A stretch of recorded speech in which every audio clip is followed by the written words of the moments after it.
All right, and we are back. And today we're back with something a little bit different today. It's going to be a video called Why Are So Many Americans Anti American by an incredible creator, JJ McCullough. Uh, he makes a lot of great commentary videos. Now, he is Canadian from what I remember, so this is going to be interesting. I want to hear his perspective on why he believes Americans are so anti American. And if you want to hear my perspective on why Americans are so anti American as an American, hit that like, comment, subscribe, and, check out the video. Realistically, I feel like America is kind of like a country built off of um, kind of like anti authoritism. We don't like being told what to do. The government itself just represents authority, and we are super anti-authority in general in America. Like a lot of our heroes and folks and stuff like that are just like stories of rebellion. Our country was started off rebellion. We're a very rebellious people, yet people need structure, and this is the strange, dichotomy. The world that we live in America, the landscape is just needing to tell people what to do versus everyone hating being told what to do and how to live their life, especially like how to do things. It's a thing. So yeah, guys, again, like, comment, subscribe, because if you do not, remember, YouTube will come in that door, and they will. Why are Americans so anti-American? Hello, friends. My name is JJ, and I just got back from sunny California, where I was having fun with all of my YouTuber buddies at the fabulous VidCon. I love spending. Oh wow, I should have been there. I'm on YouTube and I make videos. Maybe next year I'll go to VidCon.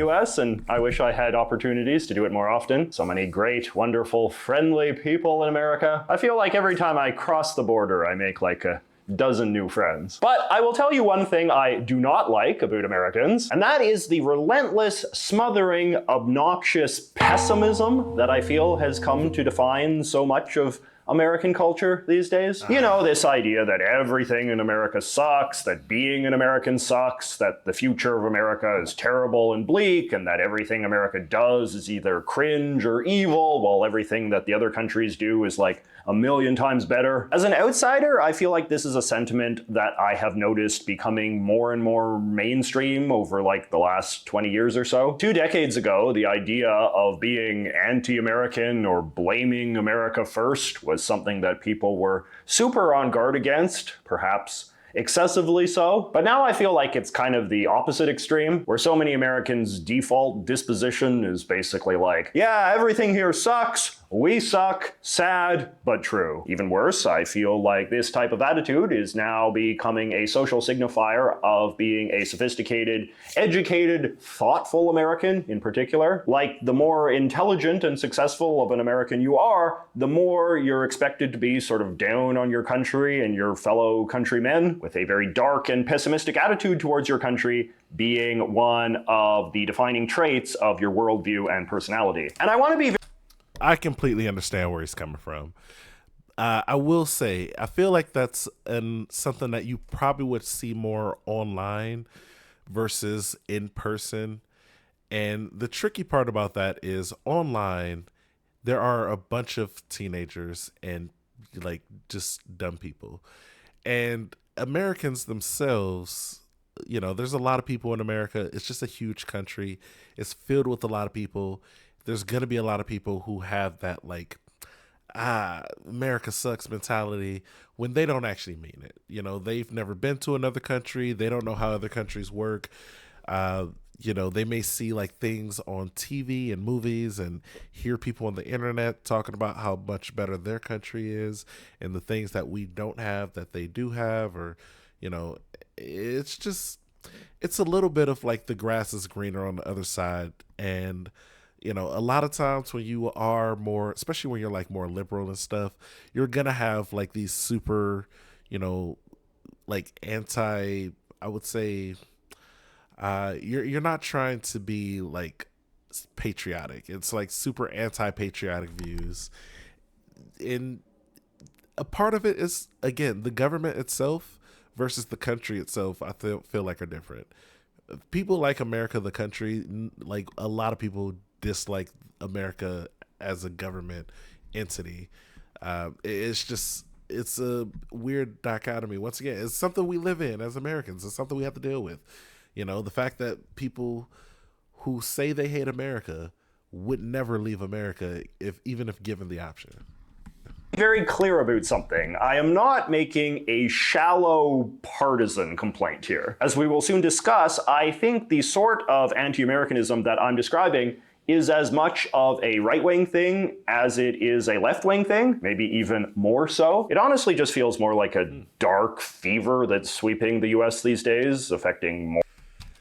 He's got a point there, and I hate to pause it again, but like once again, even like I did mention like it's a liberal thing, but like even people on the right wing side of things do have this like anti-government and anti like America the government agency type of vibe to them.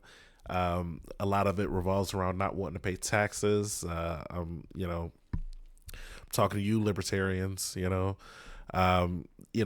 not wanting to really like abide by the government. And again, I think it's all part of the same thing. It's like two sides of the same coin where they're just very rebellious. And we as Americans are just a rebellious group of people. Don't tell us what to do. Government, they're not going to like, liberals aren't going to like anything you do because of all the things that you do. The government does do a lot of crazy out there stuff. Let's be real here. You can look at all of South America and be like, yeah, the government's responsible for that. But then, even on the right wing side, they may bring up valid points about the government as well. But, both sides go overboard in their statements at times. So it's just one of those things. You really gotta learn to love America. Every persuasion and walk of life. And you don't need to take my word for it. It is easy to find polls documenting the growing pessimism and doubt in the American public. And again, often among upper middle class Americans in particular. So today I thought we would talk a bit about this phenomenon and some theories I have about why it's happening. But before we get to that, let us hear a brief word from today's video sponsor, Brilliant. Hey, shout out to Brilliant. Guys, this looks fun. Whatever he's doing, it looks super fun. It's funny when he says a boot, I think as a American, that is a funny accent to have. For him, it is not an accent. It is just genuinely how he talks. So nothing is wrong with that. I have the accent. If you're Canadian. Than whatever this was. Now, the United States is obviously not a perfect country. Even someone like me, who admires American culture very much, has to be able to admit that there are many very real, very unique problems plaguing American society that it is not irrational to be angry or upset or worried about. Gun massacres would be one huge example. Political dysfunction, another. Health is a big one too, with American life expectancy experiencing a small but significant decline in recent years. But all of that said, it is worth remembering that the US still sits near the top of the list of the safest, healthiest, freest countries that have ever existed. Even by the standard of other rich places like Europe or Canada, Americans generally make more money and enjoy a wider access to a greater variety of creature comforts than anyone else on Earth. America is still very much on the bleeding edge of much of the world's scientific, intellectual, and artistic innovation. And in the realm of foreign affairs, the United States continues to enjoy broad trust in directing the diplomatic and military priorities of the democratic world. So why then does it seem like Americans have never been more down on their own country? I got 4 things I want to blame. Number 1, stupidly extreme political rhetoric. One of the main characteristics of American elections. Before he goes on, I'm going to say I agree with this already. As somebody who actually has been interested in American politics since probably about 2003, I remember for the 2004 election, Me and my mother watched the Democratic National Convention. I saw Barack Obama speak for the first time at that convention. And that's when I was like, I actually really like this guy. And when he ran for president in 2008, uh, I actually was pretty excited. Now, I didn't turn 18 until December of that year, and election was in November, but I was still pretty excited, and I was, pretty in on politics and trying to keep up to date on that type of stuff back then. Uh, yeah, like political ads, just politicians in general have gotten so much more just like almost comical in a way over the last, especially like 4 or 5 years or so. And I don't want to be the person to like blame Trump because I feel like it was going on before then. Just like slightly, they were just getting more and more vicious with their campaign strategies. And it's to the point now where people will literally just go on there, say completely ridiculous things in ads, and even that still gets them elected. It's just like JD Vance, will go on his national ad and say, I want to kick out Mexicans. And meanwhile, he's in Ohio. Like, we don't even live on the border. We don't have like a real crisis here or anything. Like, what are you talking about? And he claims he's not racist because he has an Indian wife. And then he blames, his mom's drug problems on, foreigners. Meanwhile, you find out that his mom stole drugs from a hospital that she worked at. So it's just like ridiculous. Political ads, politicians, they're getting ridiculous these days. And, I want to go back to the point where they can at least be like professional about their political ads and how they're going at their opponents and how they're actually, going over their message. Like, make sure somebody who graduated with a political science degree actually reads what you're about to say before you go out and say it on national television. Is that they tend to be very competitive and very close. This, in turn, provides a lot of incentive for American politicians and their supporters to talk about politics in the most over-the-top way possible, because that helps frighten and energize voters to go to the ballot box and swing these tight races. As a result, I am sure you have noticed how American politics seems to be adopting a permanently apocalyptic tone in which voters are constantly told that the state of their country is so awful and the politicians of the other side are so irredeemably wicked. And this sort of language does seem to work in getting people motivated and excited about politics, even if it is completely out of touch with what 21st century America is actually like. I think it's fair to blame Donald Trump's 2016 presidential campaign for helping push this whole trend into high gear. He was a politician uniquely fond of dark and pessimistic rhetoric about America. We are like, in many cases, a third world country. With a good example being his horribly bleak 2017 inaugural address, the so-called American Carnage speech, which sought to justify his election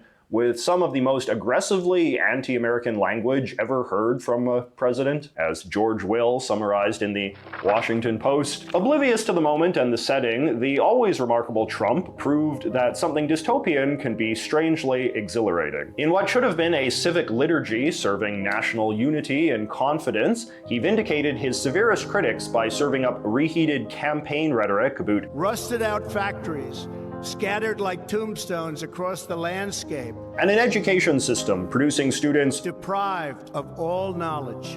Yes, all. American carnage-style rhetoric has become very popular with the American right post-Trump. And if you feel this way, why not be like the immediate policy for any presidential candidate? Honestly, should be, let's fix our education system.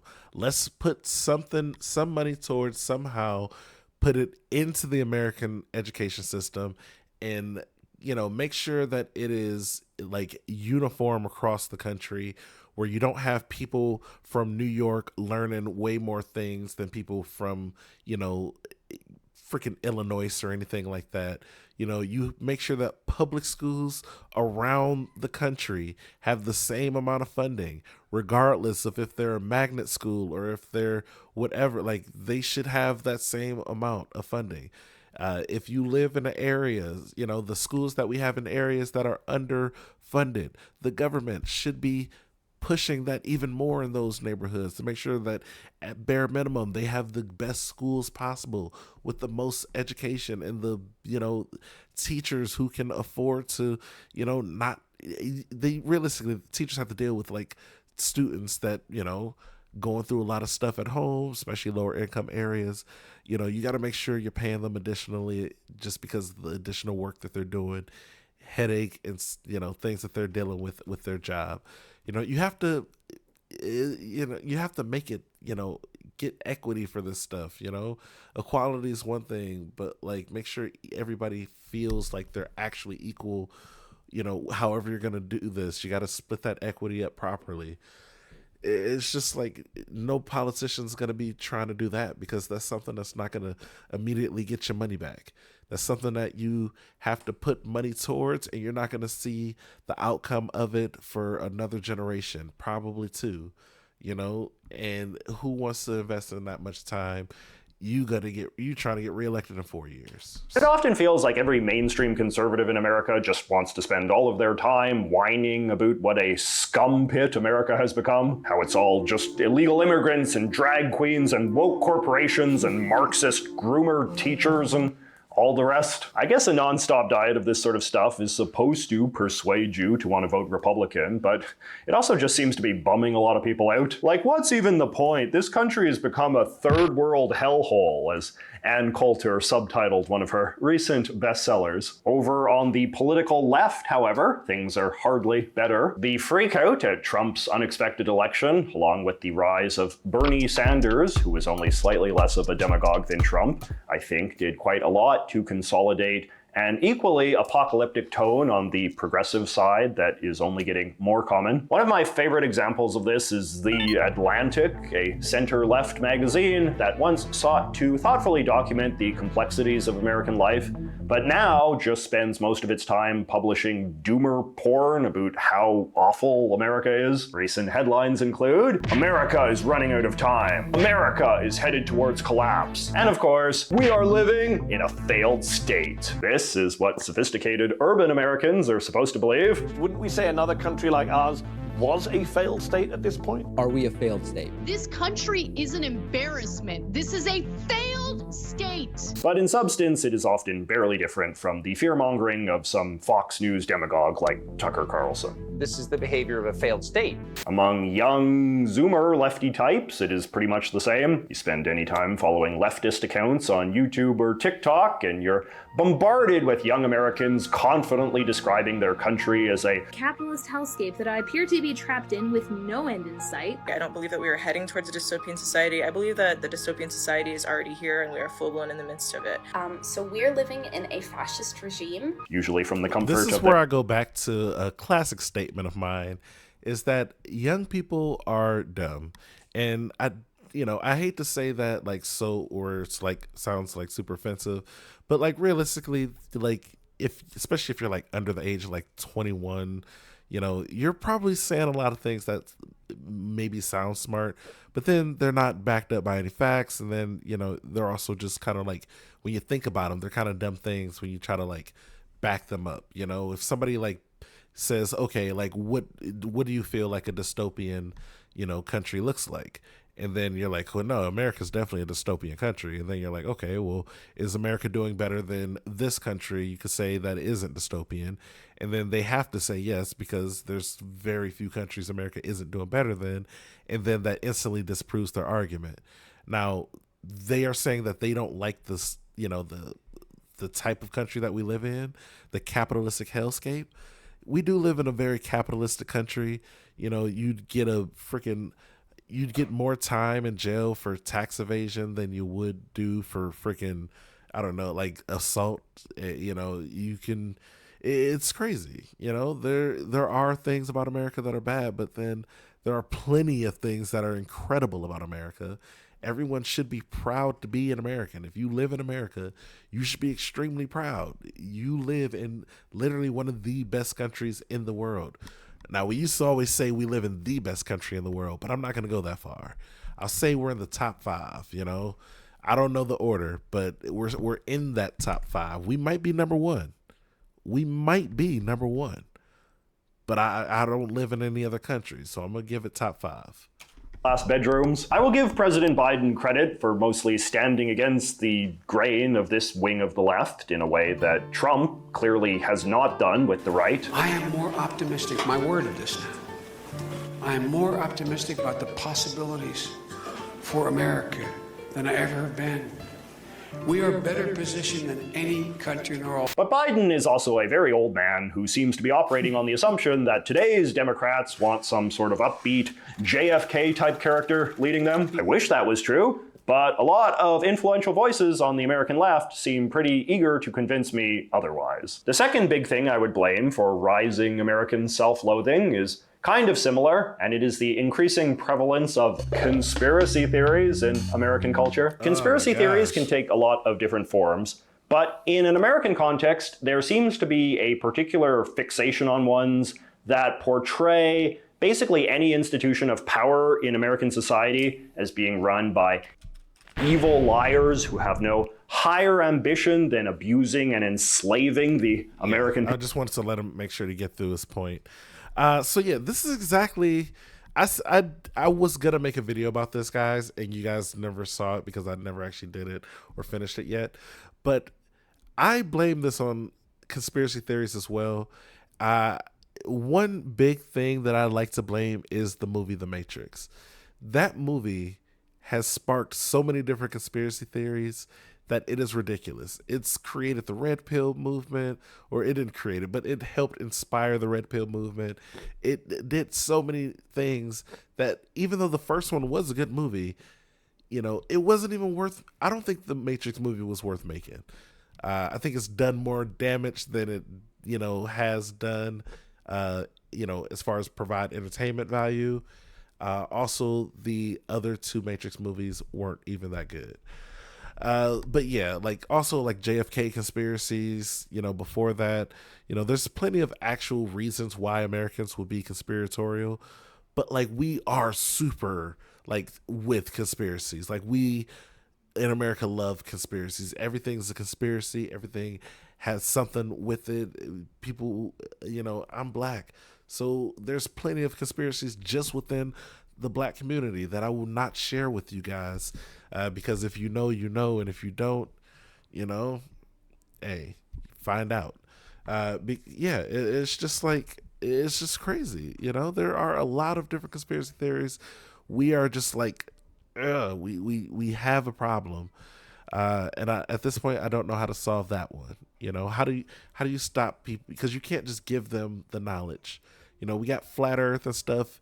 I don't know how that came back. People have been knowing about the earth not being flat literally thousands of years. It wasn't even like, oh yeah, back when, you know, Christopher Columbus sailed the ocean blue, they thought it was flat. They even knew it was round. They just didn't think America was there. They thought it was a bunch more ocean and nobody would ever make it to Asia on the other side.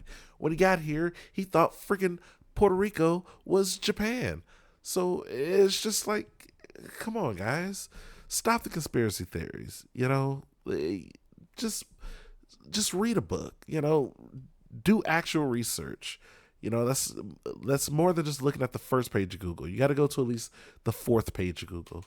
COVID outbreak obviously heralded a dramatic rise in this sort of thinking, but recent years have also seen a surge in increasingly grand and creative conspiracy theories about all sorts of things. Everything from how all the big politicians and movie stars belong to a pedophilic, blood-drinking sex cult, to old chestnuts about the Pentagon staging an elaborate cover-up of alien visitors, possibly because the aliens are also part of the blood-drinking sex cult. Obviously, a lot of this is just crackpot nonsense spread by professional idiots. But even among people who should really know better, I feel like a certain mode of conspiratorial thinking starts to passively set in when you are constantly surrounded by people spreading conspiracy theories all of the time. Conspiracy theories that turned out to be true is a very clickbaity headline you see a lot these days. And I think Americans face a lot of pressure to buy into at least one conspiracy theory to prove that they're not total saps. The Epstein suicide thing, I think, would be an example of a kind of smart person's conspiracy theory,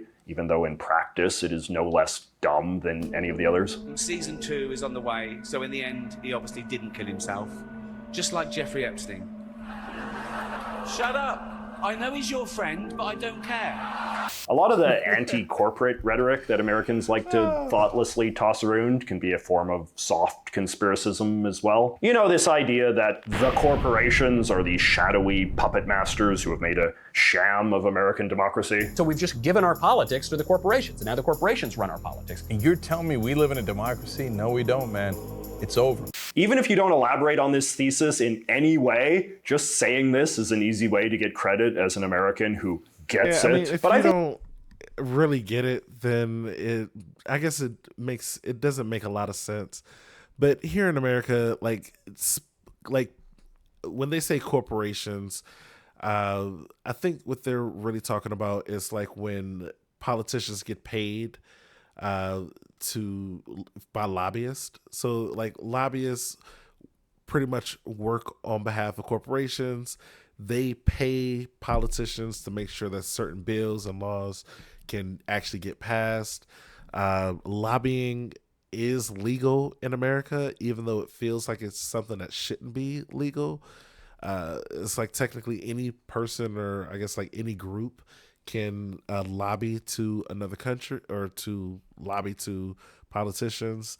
But, obviously it has like money limits, and, there's like a certain amount you have to donate, and you can't go over the certain amount, but they find ways to go over that certain amount sometimes. And it's a real kind of shady thing. And it's unfortunate, but that is kind of just how a system that we have available in America. If you're a politician, and, maybe somebody who is a lobbyist for the meat industry, they work for a conglomerate of different like meat companies, and they come to you like, hey, we want this bill to make sure this bill does or doesn't get passed. This is going to affect our bottom line. So here's $25,000. Can you make sure this don't get done? This is going to your campaign fund. And then bam, that bill gets passed or it doesn't get passed, and the lobbyist goes back and their bosses are like, oh man, you're so good, here's $1 million, so it feels illegal. I think that's why so many people, and they just throw out the corporations, because it's like, it's a kind of like a conglomerate of different places. Of the deeply anti-American consequences of all of this. Steady consumption of conspiracy theories encourages the belief that basically all the major pillars of American civilization, the government, the military, business, banks, schools, and so on, are actively sinister and working day and night to harm the people of the United States, if not the entire world. And really, who wants to be proud of a country where that's how things work? The third big contributor to anti-American malaise is people like me, which is to say, foreigners. The world is obviously a much smaller place than it used to be, with more international conversation than ever before. But when it comes to conversation about the US, much of the talk is depressingly one-sided. There's an old saying about US-Canada relations that I think can be extended to a lot of foreigners in general, which is that while Americans are benevolently oblivious about us, we are malevolently well-informed about them. I would even go further and say that a lot of foreigners are even benevolently ignorant about their own countries too. The only thing they are malevolently well-informed about is the US. In other words, I feel like a lot of American conversations with foreigners these days tend to take the form of the foreigner being very up-to-date with all of the bad things going on in America, while only sharing the comparatively better things about where he's from. And the American just nods politely and goes, gee whiz, because Americans are a very friendly, credulous people who often do not like second-guessing foreigners. Again, this is something that I think you can see happening on both the left and the right. On the one side, you have, say, Brits and Australians bragging about their healthcare and gun control. And then on the other side, you have like Poles and Hungarians going on about how super Christian and unwoke they are. This can even rise to fairly grotesque extremes. I've seen Americans sharing propaganda from the Russians or the Chinese and being like, check out these obviously superior societies. Just look at how macho their army is and how futuristic their cities are. America's doomed, and frankly, we deserve it. At one time, if you think that America doesn't have the most technology and like doesn't have the best cities in the world, you probably need to visit a better city in America. We literally have some of the best cities in the world. We have every like landscape available in one country at once. Like literally you can go from islands in Hawaii, you can see snow in Alaska, you can see, like sand dunes and everything in like Arizona. You can go down to Florida, see beautiful beaches. You can go to the Carolinas, see more beaches. You can go to New York, see the literal biggest city in the world, with the most people and the most things to do. It never stops because it's New York City. You can go to Los Angeles, see where all the movies are made. You get the sun, again, more beaches. You can literally go even middle of America. People like to say flyover states, stuff like that.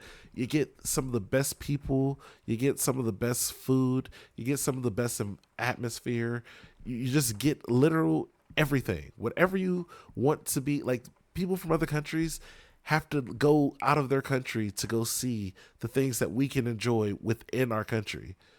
Like, you want to see like something that looks breathtaking, like some type of breathtaking landscape or something, go to see like the freaking Grand Canyon or something. Go see, the Yellowstone National Park.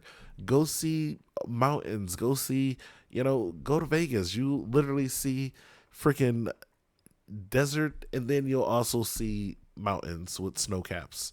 Just visit America. And if you can't look at it, go online, Google America. Way to deal with foreign propaganda was to point out that it was, in fact, propaganda and then mock or question it. But these days, a combination of low American self-esteem and a desire to be contrarian has made that sort of thing the boring normie take that no one wants to be associated with anymore. It is equally true, however, that a lot of non-American countries have their own self-esteem issues, making it less socially acceptable than ever to publicly admire the US, even at a time when much of the world has a greater appetite than ever for American culture. And the last big social force I want to blame for rising anti-Americanism is perhaps a somewhat unconventional one, namely capitalism. Not in the way that the TikTok kids would blame capitalism, however. For all of its flaws, I think capitalism is mostly great and should be appreciated as an engine of American achievement. But at the same time, one of the dark sides of capitalism is the buying and selling of useless crap, which in turn requires a lot of sensationalistic marketing and advertising. And I think that anti-Americanism has proven itself a surprisingly powerful force when it comes to pitching products. The crypto... Wow. I really like this fourth point. If you guys know me, or if you've watched this channel in the past especially, you know how I feel about capitalism. It's just crazy. Again, this is the two different sides of the coin. Capitalism is great, and it has provided America with literally all of its resources that it has today.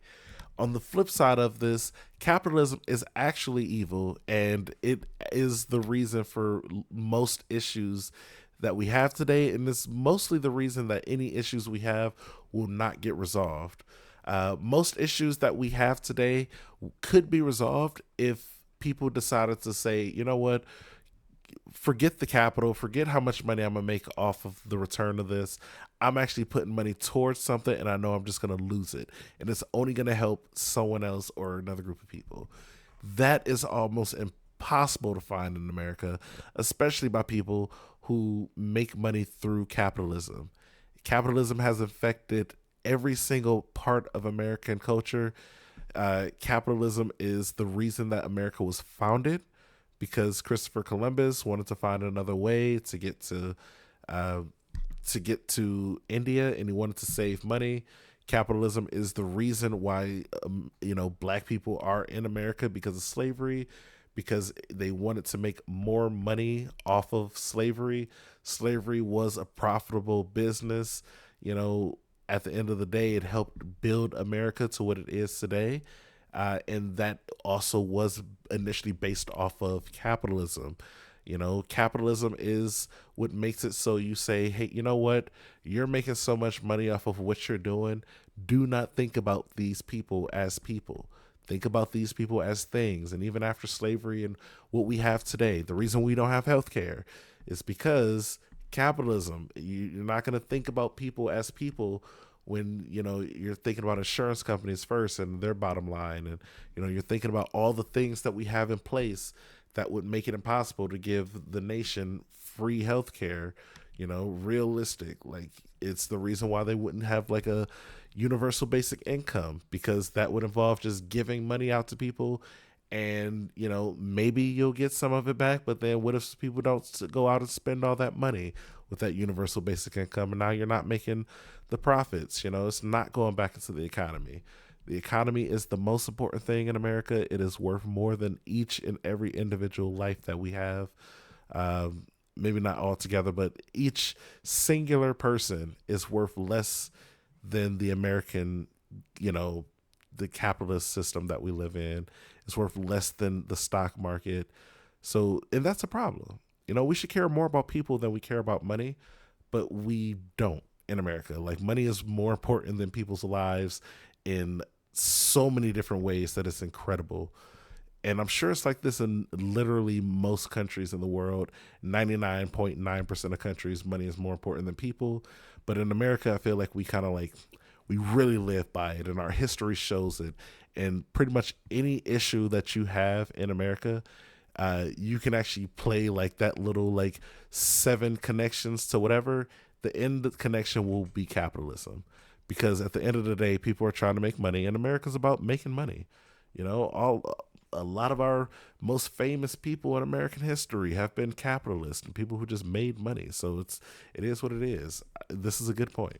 This would be a good example. Cryptocurrencies are not terribly useful things for most people in the sense of something that you have an obvious need for in day-to-day life. They thus have to be marketed primarily as an investment, but even that only makes sense if you assume that something in the future is going to make crypto more valuable than it is today. Say, the total collapse of the American dollar. So that is what the crypto bros constantly predict. They say that the entire American monetary system is an enormous fraud in order to push their product, just as the gold people did before them, and all sorts of equally dodgy investment advisors do as well. A lot of red pill style male self-improvement stuff is marketed in a similarly anti-American way. This idea that American society is some sort of debased feminist hellhole that their online courses will help you overcome. Because America is a failed society. Wow. Okay. It's not. We live in a society. We all live in a society. The world lives in a society. The Joker said it the best. But here is the difference between the Joker and the red pill community. Guys, you got to go out and actually talk to women sometimes. Like, you can't just like do the whole online, like, oh man, I talked to a chick on Tinder and it didn't work out for me. No, you actually have to go out there and conversate with women, and not just like in a way that you're trying to get with them. Go out there and just talk to them. Like, be friends with a woman. Like, go out there and get to know them as humans, and then it'll be better when you actually meet the ones you do want to try to flirt with and like be in a relationship with and do all that stuff. Realize that they're people first, and then go up after them, because once you realize that they're people, you realize that they're just like you. They're weird. They got their quirks. There's great things about them. There's bad things about them. There's things you're going to love about them. There's things you're going to not love about them. Yeah, literally 99% of women are very attractive, but like, you have to get past that and be like, all right, I'm not going to be with every one of them. I don't want to be with every one of them, especially when you find somebody who's really incredible, like I have, not to brag or anything, but when you found somebody who's super incredible and just brings a smile to your face like I have, then you start to realize that it's like, you know what? all that red pill stuff that they talk about, and you got to do this and, you know, be with like 50 girls before you can settle down with one. That is dumb stuff to say. That is just dumb. You can't be believing these guys out here who aren't even in relationships telling you about how to get into a relationship. That's dumb. Like, don't you being with a lot of chicks, don't, like, you can sleep with a lot of people. Like, it's not even that big of a deal. Like, sleeping with people is super easy, guys. Believe it or not. Once you're an adult, it is super easy. But like, being in a relationship and finding somebody you actually want to be with, like, for good, that is difficult. You know, you would need advice for that, and these are not the people who are going to give you the advice for that. America has failed. If you can marry a woman and she can divorce you, take all of your money, take your children, and decide to turn your son into a girl and force hormones on him at 5 years or 8 years old, whatever, that's a failed society. Possibly by ditching America. That is a very, very specific scenario that I think has happened to maybe like one guy. And realistically, he probably knew the type of woman he was with beforehand. This is why you should probably get to know the people that you're with versus just like being like, oh, they're attractive, let me be with them. Like, actually get to know them as people, figure out who they are inside, like mentally and all that stuff, and then be with them. And then make sure you talk about these type of things and talk about these type of like everything in life, and make sure you're with the person that you want to be with. Like, come on.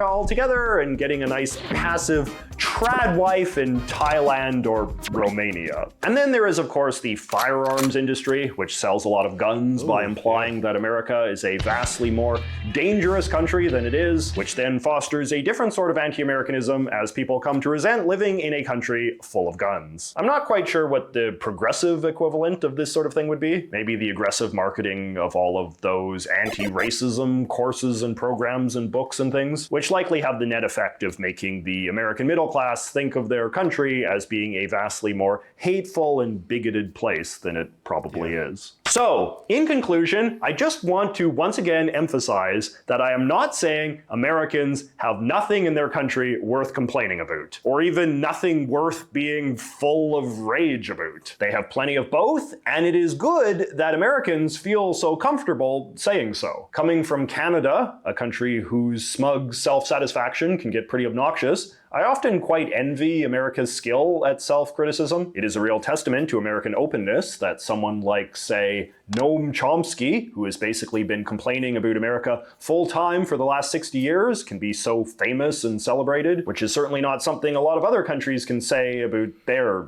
dissidents. But I do think that self-criticism, like all things, has to be consumed in moderation. And I really do feel like over the last decade or so, the pendulum has swung too far to one side, with anti-Americanism becoming too fashionable among too many without any countervailing rise in patriotic cultural trends to balance it out. If I may speak to my American audience sincerely for a moment, I just want to say that it is one of the greatest blessings of my life that I was born in Canada, a place that is such a great country to live, in large part because of its deeply symbiotic relationship with the United States. I think it is very important for citizens of US allies like myself to be very grateful for the many things we enjoy as a direct result of our country having such close ties to the US, including military protection, access to US markets, and the many fruits of American innovation. But it is also worth remembering that these good times will not continue unless Americans continue to have faith in themselves and inhabit a culture that encourages them to define themselves more by their successes than failures. Because remember, failure is not special. Everybody fails at everything, all of the time, countries as much as people. The only interesting question is whether your failures are eclipsed by your triumphs. And triumphs are always impressive because they're rare. Looking in from the outside, I think that America's triumph to failure ratio is pretty good. Americans don't have to agree with me on that, but at the very least, I think it is a question that deserves more thought than it's been getting. Yeah. Guys, that was an amazing video. I feel like he brought up a lot of great points. Please like and subscribe to his channel. Again, it is JJ McCullough. I don't know if I'm saying that. I'm just going to call him JJ. He makes great content. Again, he is Canadian, and I feel like he came from a good perspective. Now, I will say, I think that the pendulum is going to start to level out pretty soon. Like, people will get more patriotic eventually, but right now we're so far left and right that like both sides are very anti-American. They're really just complaining right now.